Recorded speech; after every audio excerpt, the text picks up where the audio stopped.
What it is, what it do, folks. Welcome back to the channel. So I was going to do a video today about, the snow, the Audi R7 in the snow and how well she does in the snow. But Mother Nature decided, that I shouldn't do that. I was also going to reveal what tune I'm actually going with, or what tune I actually bought. So take a look at this. This was earlier.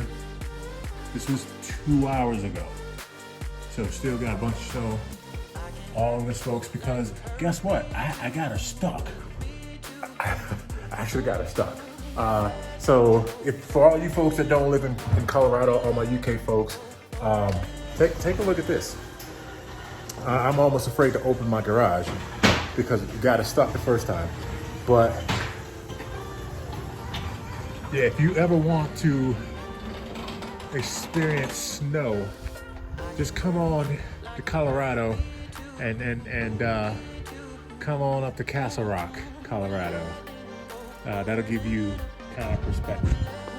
Ooh, cold chocolate. Anyway, yeah, that's cold. But yeah, so Dyno Spectrum is the winner.